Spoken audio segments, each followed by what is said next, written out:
Welcome back to the deep dive. Today we are tackling something really important and honestly often frustrating. Finding better treatments for depression and anxiety. Yeah, it's a huge issue. Millions of people find that current options, the standard SSRIs, SNRIs, even therapy, they just don't cut it completely. There's Yeah. this gap. A real treatment gap. And our source material today is looking at a compound that's, well, it's generating a lot of buzz, methylene blue. Methylene blue, or MB, fascinating history, but its potential future in mood disorders is what we're interested in. Exactly. So our mission today for you listening is to really unpack this. We need to understand methylene blue's unique way of working in the brain. That's the really novel part. And, crucially, we have to spend serious time on safety, the dosage, the drug interactions. These are absolutely non-negotiable things to understand. You really have to grasp the power here to respect the potential dangers. Okay, let's dive in. All right, first things first. Methylene blue. Blue. It sounds like a dye, right? And historically it was. But what's it actually doing in the brain for mood? Well, at its heart, MB is this neuroactive compound. It's known for supporting brain health in a couple of key ways, mainly by boosting mitochondrial function and also regulating neurotransmitters. It's not just one simple thing then. No, definitely not. It's more like a system-level tune-up for the brain. Okay, and the main mechanism, the one that might sound familiar to some listeners, connects it to a really potent class of older antidepressants. Let's talk about the MAOI part. Right. Its primary role is as a reversible monoamine oxidase inhibitor, an MAOI. Okay, break that down. Monoamine oxidase, that's the enzyme cleaning up mood chemicals. Exactly. Think of it like Pac-Man gobbling up your serotonin, your dopamine, norepinephrine in the synapse, breaking them down. So most common antidepressants, the SSRIs, they block the reuptake, stopping those chemicals going back into the cell. But an MAOI is different. It stops them from being destroyed outside the cell. Precisely. By inhibiting that enzyme, MB lets those key mood chemicals build up. There's just more of them available, making them more potent. That sounds powerful. It is. And that's why the older, non-reversible MAOIs had such strict rules about diet and drugs. MB is reversible, which is a plus, but it's still a strong MAOI. That strength really dictates the safety warnings we'll get into later. Got it. So that's the neurotransmitter angle. But what's really groundbreaking, what makes MB stand out from pretty much everything else, are these other properties the sources highlight. 4 additional mechanisms. Let's start with the brain's energy source. Yeah, this is where it gets really interesting. First up, it's a powerful mitochondrial enhancer. Mitochondria, the power plants of the cells, including brain cells. Exactly. And in depression, we often see problems with mitochondrial function.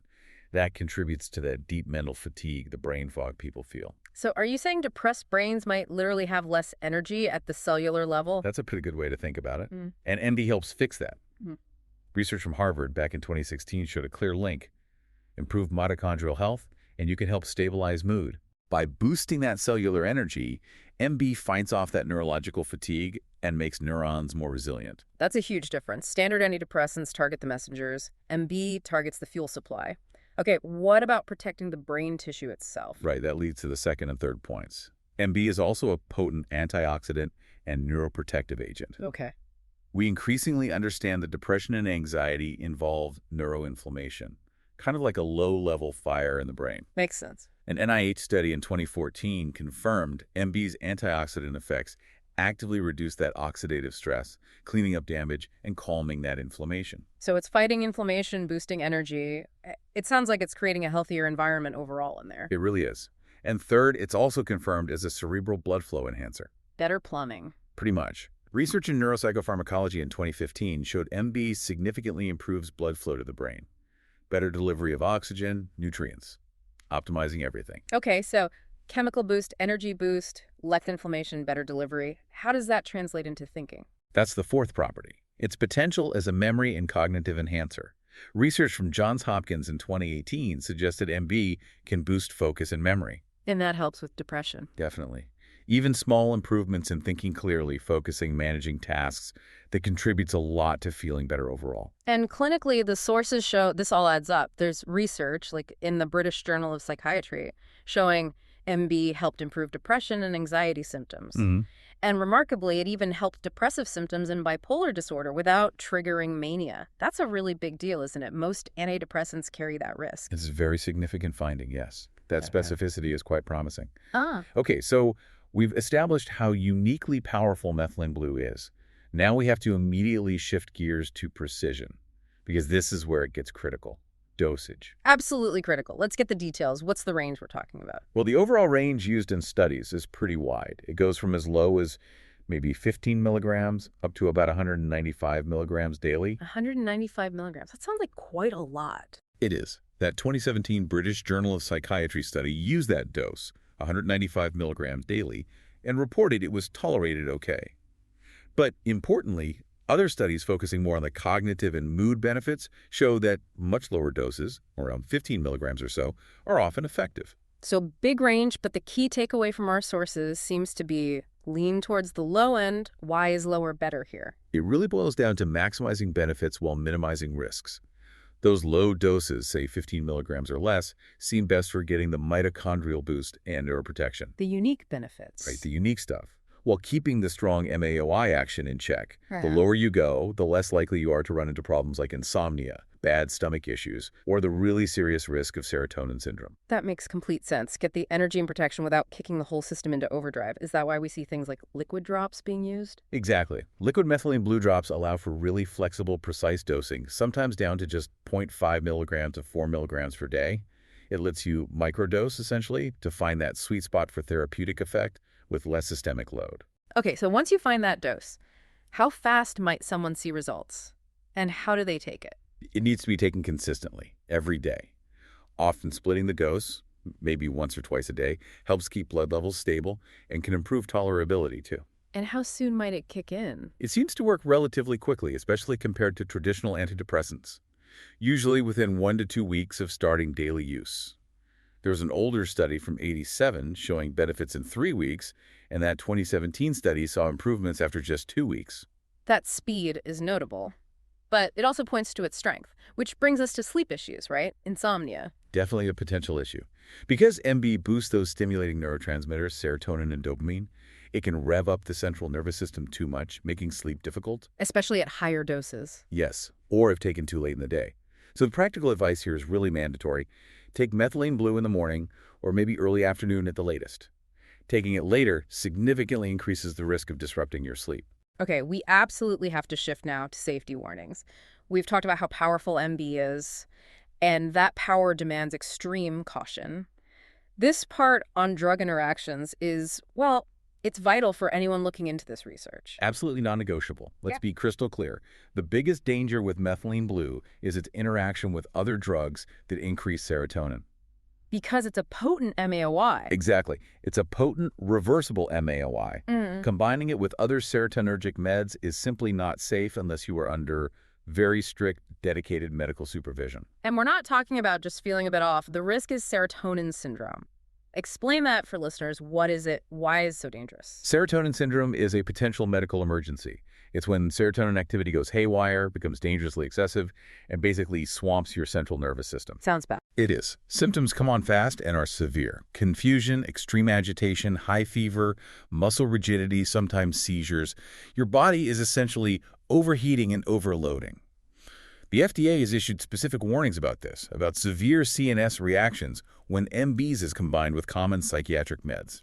And let's pause here. We need to emphasize we're not talking about avoiding rare, obscure drugs. We're talking about some of the most commonly prescribed medications out there. That's the critical point. You need to know exactly what to avoid. We're talking common SSRIs, selective serotonin reuptake inhibitors like fluoxetine, sertraline, citalopram, Prozac, Zoloft, Lexapro. Okay. Also SNRIs, serotonin norepinephrine reuptake inhibitors like venlafaxine, duloxetine Effexor, Cymbalta. Also older tricyclic antidepressants, and this is important, even herbal supplements like St. John's wort, which also affect serotonin. Wow. Combining any of these with methylene blue dramatically increases that risk of serotonin syndrome. It's an exponential increase. So beyond drug interactions, are there specific groups of people who just shouldn't take MB at all, regardless of other meds? Yes, definitely. First and foremost, anyone with G6PD deficiency. G6PD. Glucose-6-phosphate dehydrogenase deficiency. It's a fairly common genetic enzyme issue affecting red blood cells. Yeah. In these individuals, MB can cause hemolytic anemia, basically. Their red blood cells break down. It can be fatal. So genetic testing might be needed beforehand. Absolutely essential screening step. It cannot be skipped. Okay, who else needs to avoid it? pregnant or breastfeeding women. There are concerns about potential harm to the fetus, and it gets into breast milk. Also, people with severe kidney or liver problems shouldn't take it, as they can't clear the drug properly, leading to toxic buildup. And what about heart conditions? Good point. MB can cause blood vessels to constrict, suddenly vasoconstriction. So for people with severe cardiovascular disease, like uncontrolled high blood pressure or serious heart rhythm problems, it's usually avoided or used only with extreme caution and monitoring. The risk is just too high otherwise. That's a really comprehensive list of warnings. It just underscores how vital medical guidance is here. Before we move on from safety, let's touch on that one side effect that's, well, harmless but often alarming. The blue effect, yes. Right. Methylene blue is, after all, a dye. So it commonly turns your urine, sometimes sweat, even the whites of your eyes, a blue or greenish color. Startling, I bet. Definitely surprising if you're not expecting it. But it's completely harmless, purely cosmetic, and goes away when you stop the MB-amine. Other general side effects can include things like nausea, diarrhea, headaches, maybe dizziness. These are usually related to the dose. We mentioned earlier that MB seems to have some cognitive benefits, focus, memory. And because of that, the sources say there's been talk about using it for ADHD. We need to clarify that. Yes, that's an important nuance. We need to manage expectations. Is methylene blue an established, proven treatment for ADHD? The answer is no. It is not. Okay. Yeah. So all the buzz about cognitive enhancement, does that directly apply to a complex condition like ADHD? Not really, or at least not yet. While MB has shown some promise for improving general cognitive functions in early studies, things seen in animal models, or even healthy older adults, Okay. applying that directly to ADHD is speculative at this point. ADHD involves very specific types of attention and executive function challenges. We'd need rigorous clinical trials, specifically in ADHD patients, to prove it works for that condition. So until that proof exists. Its main validated potential remains in mood disorders and supporting that underlying mitochondrial health. Don't confuse general cognitive potential with a specific ADHD treatment. The evidence just isn't there yet. This has been an incredibly dense but really valuable deep dive. So to wrap up the key takeaways, Methylene blue presents this powerful, quite unique approach for mood disorders. It combines that MAOI punch for neurotransmitters with fundamental cellular energy support via the mitochondria. Right, a dual action. And that potency demands an equally strict approach to how it's used. You absolutely have to prioritize precise, low dosing to minimize side effects. And the vigilance about drug interactions? Non-negotiable vigilance, especially avoiding those common SSRIs and SNRIs because of the severe risk of serotonin syndrome. Medical oversight isn't optional, it's mandatory. It really sounds like the challenge isn't just finding the right drug, but finding the right dose, the right context for this specific individual. Exactly. And that brings us to our final thought as we wrap up. Just how personalized does medicine need to become to handle compounds like MB safely and effectively? What do you mean? Well, our source material points out that lots of things influence how MB works for someone, not just the dose. We're talking complex personal factors, like genetic variations in critical liver enzymes. Genetic variations affecting how you process the drug. Precisely. Enzymes like cytochrome P450. These are the workhorses in your liver that break down and clear most drugs. If you have a genetic variant, you might clear MB really fast, needing a different dose or schedule. Or you might clear it very slowly, making you prone to side effects or toxicity even at a low dose. Exactly right. It's a huge variable affecting both effectiveness and safety. So the final thought for our listeners. Given how powerfully methylene blue interacts with these basic genetic and metabolic pathways, the question we leave you with is this. How much further does personalized medicine, things like routine genetic testing for drug metabolism, need to advance before we can truly unlock and safely use the full potential of potent compounds like this for everyone? The future might really hinge on mastering that intersection of our individual genetics and drug chemistry. A really profound point to consider. Thank you for joining us for this deep dive.